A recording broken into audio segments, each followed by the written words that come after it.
Hey, welcome back to another episode of Simple Truth Television. Today is February 27th, 2022. So, yesterday the big news was that the Memphis rapper Snootie Wild was shot and killed and died from his injuries at the age of 36. And this is a very popular rapper. He had a hit single called Yayo with another Memphis rapper, Young Yo Gotti, which was released back in 2014 on his album Go Mode. And his death has a lot of parallels with the death of young Dolph, who also was murdered last year at the age of 36 and was also a victim of a shooting. So we're going to break down both of these rituals and show you guys the clear parallels between both of them. It's no doubt it's the same people behind both of these rituals as well, the Jesuit order. So, this was the headline that came out yesterday. He was shot on the 25th of February, but they pronounced him dead yesterday on the 26th of February. So, you know, both dates are important. The day that he was shot and the day that he actually died. And we're going to discuss that. So, this is what his official Instagram post read earlier today. It says that if you read the caption below, it says "Gone in body, but your name and legacy will live forever." Hashtag Team Yayo for life. So this was posted by, I guess, someone else after his death.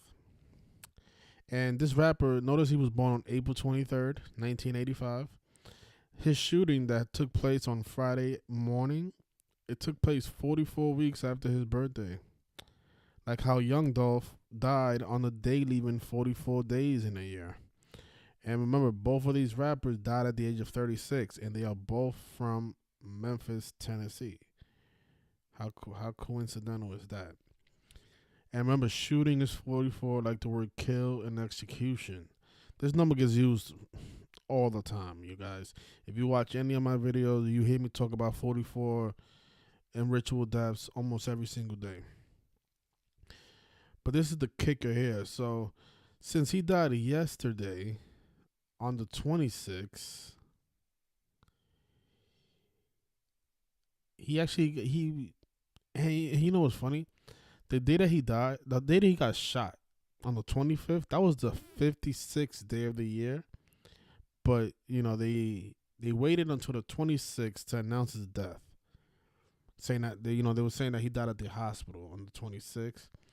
From February 26th to his upcoming birthday, which would have been his 37th birthday, he died exactly 56 days before his birthday. And that was a big number with Young Dolph, because the name Young Dolph is 56, just like Society of Jesus, the people behind the deaths of both of these rappers, the Jesuit order. And, Young Dolph died right before Super Bowl 56, which was played on the 44th day of the year. This rapper dies after the Super Bowl, 44 weeks after his birthday. He gets shot 44 weeks after his birthday. And, the Super Bowl was, I guess you could say, 13 days prior to this guy's death. We know LA is 13, right? They just won the Super Bowl. But going back to this hit single with Yo Gotti that he is remembered for, Yayo, it's reaching 44 million views, coincidentally. But Yo Gotti, who is the rapper who co-signed this rapper, this guy's from Memphis, so makes sense for Yo Gotti to be involved in his ritual, just like how he was in the ritual with Young Dolph, because Young Dolph supposedly had beef with Yo Gotti. He ended up dying in connection to Yo Gotti's birthday and stuff like that. But Yo Gotti, he was born May 19th, and Snootie Wild ended up dying 83 days before Yo Gotti's birthday. That very faithful number, 83. Remember, murder is 83. The song Murder by Numbers by the band of Police came out in 1983. Right? If you listen to the lyrics of that song, it talks about stuff like this: ritual murders, killing people by the numbers. And you know what else is 83? Memphis. where Snootie Wild is from, and Yo Gotti. So we have a Memphis rapper that 83 days before Yo Gotti's upcoming birthday, right? And look at just notice the images that these people take. The photographs, most of the photographs that they take, they're always doing the devil horns, and they're Masonic and occult symbolism. You have the Jesus Peace chain showing his affiliations to the Society of Jesus, right? Now, this rapper Snootie Wild, he had two albums. His debut album was titled Gold Mode, which came out in 2014 on September 23rd. And this album came out 153 days after his birthday, which is a number that connects to the Jesuit order. And then he had another album called Ain't No Stopping Me, which released on July 31st, 2015. And what's interesting about that is that the date, July 31st, that's the day leaving 153 days in a year. Like our Jesuit order is 153. Now, what I'm thinking about is, these rappers. When I first heard about Young Dolph's death, I thought he was connected to the Super Bowl because he's from Memphis. At that time, the Titans was doing really good in football. And, the name 56, we said Super Bowl 56 is coming up. But we was wrong about that. It wasn't the Titans. His death was probably not connected to the Titans. Even though, Young Dolph has the same birthday as Ryan Tannehill. Strange how they synced them up with Ryan Tannehill and it had nothing to do with the upcoming Super Bowl. That's still strange to me. But now I'm thinking about maybe all these Memphis deaths happening are probably connected in connection to the NBA Finals. Who knows? We shall know in the future, but it's always good to make a prediction because a lot of people can make extra money if you put a future in right now for the NBA Finals. The Memphis Grizzlies are not doing that bad. The NBA Finals is on June. It starts on June 2nd, and that's the 153rd day of the year. Again, the Jesuit order. They're behind the sports. They're behind the ritual deaths of these rappers. They're behind their albums releases. They're behind everything. I just put out a video on Trayvon Martin, who was murdered 10 years ago. This rapper died on the anniversary of Trayvon Martin. They both died on the 26th of February. Fateful day, Yeah, but his shooting happening 44 weeks after his birthday on the 56th day of the year, when those two numbers were used in the Young Dolph killing. I mean, this is the post that I did on Young Dolph. We talked about how Memphis has an 83 and 38, just like murder. We talked about how Young Dolph is 56. His name, Adolf, is also 56. But we pointed out how he died on November 17th, the day leaving 44 days in the year. And then he ended up dying on the 17th day of the month, like how Kill is 44 and 17. But again, shooting. He died on a Wednesday as well, which has that 44 connection. And execution, all 44. And then Young Dolph ended up dying 223 days after Blac Youngsta's birthday, the guy who has the album 223, and was born on 4/8 when 223 is the 48th prime. But Young Dolph died 223 days after his birthday. And it's just like, it's just crazy how all these rappers are they're all from Memphis, by the way, and it's just unbelievable how their deaths are just synced up together so nicely. It's just unbelievable how they do it. But you guys notice how $2 million equals 223? Blac Youngsta had a video on YouTube where he took out $2 million from the bank and he just threw it in the air in the hotel room, and he said that was his celebration for his album. And he said that the reason he named his album 223 is because it took him 223, I guess, days or weeks or whatever it was to make $2 million. But that's not the real reason, you guys. We all know it's because, stuff like Masonic equals 223. The synagogue of Satan equals 223. These people are deceivers. Don't believe anything they tell you. The guy was born on 4/8, you guys. And 223 is the 48th prime.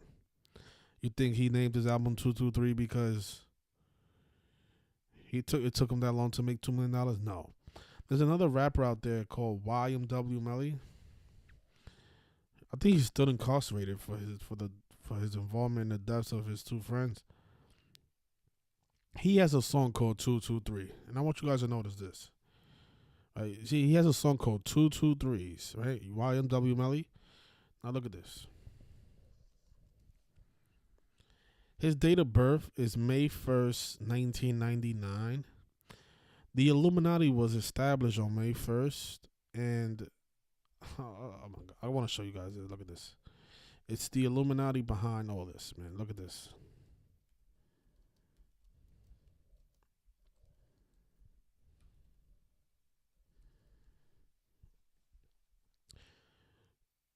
The Illuminati was founded on May 1st, 1776. And we're just going to measure from the day that the Illuminati was founded to the birth of YMW Melly.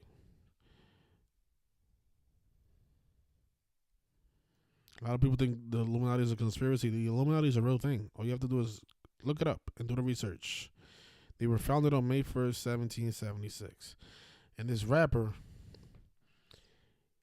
YMW Melly, he was born exactly 223 years after the Illuminati was established. And he has a song called 223. It's a very special number right here, 223. And not only is that the reflection of 322, another number that connects to another secret society known as the Skull and Bones. But you guys, the Illuminati is a real thing. This is not a conspiracy like a lot of you claim it is. This is not made up. This is a real thing. This is a real secret society. And they do a lot of harm as well. And being that nobody knows about this is the reason they get away with all the crimes that they do every single day. Like the deaths of Snootie Wild and Young Dolph. And, YMW is his two friends. They're behind all of this. So that's why, the rapper has a song called 223. It's because he was born on the 223rd anniversary of the Illuminati being founded. Right? This rapper, he didn't name his album 223 by mistake. Or for whatever bullshit reason he gave you guys. But, stuff, these numbers have meaning.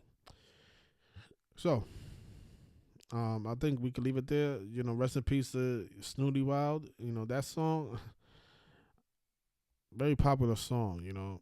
I remember when this song came out. Everybody was playing it. Every car that went by was playing it. It's a very, you gotta understand, like, these rappers like Young Dolph and Snootie Wild and Yo Gotti, like, their music is so like toxic. It's really garbage. It's I guess you could, if you like the beat, whatever, you like the words, whatever.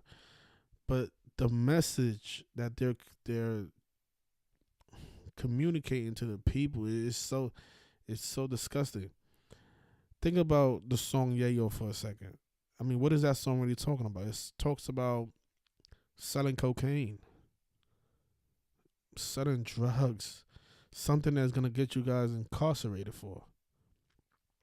So somebody listening to this song, they might become a fan of Snootie Wild and say, you know what? I want to sell Yayo just like Snootie Wild because that's my favorite rapper. Then you end up in jail. Meanwhile, Snootie Wild probably has never sold any drugs. But, this song, this type of music brainwashes the masses and turns regular people into drug dealers. And a lot of you say, well, so do the movies. But all that stuff is satanic. All that stuff it comes under the same umbrella. It's the same people behind all that stuff. Entertainment is here to do no good. There's a documentary out there it's called Paid in Full. If you guys ever want to watch it.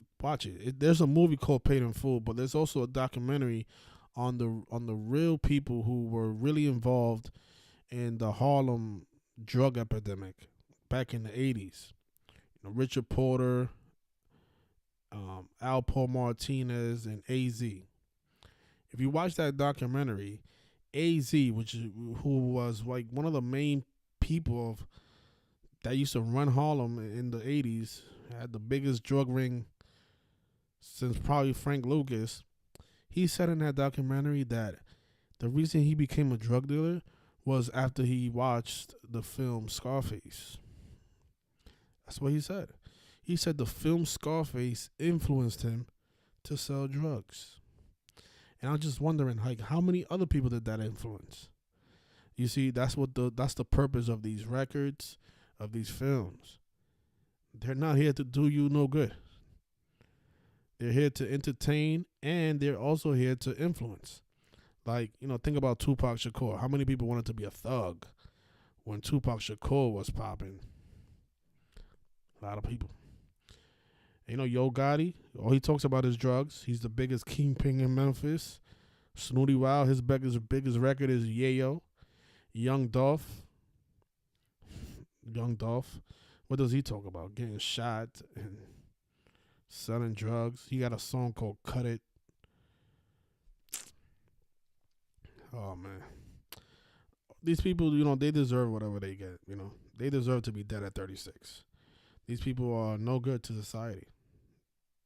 No good to society. Who knows how many people Snootie Wild put in prison. So those of you at home, don't feel bad for this guy. This guy's a piece of shit. Just like Yo Gotti, just like Al Pacino. The rappers and the actors are no different. There's a lot of people in prison right now. Probably because of these people. And, people do need to make their own decisions and know what's right from wrong. But, we live in a society where the mainstream do influence you. If everybody has a tattoo, like these rappers, look at them. They wear tattoos.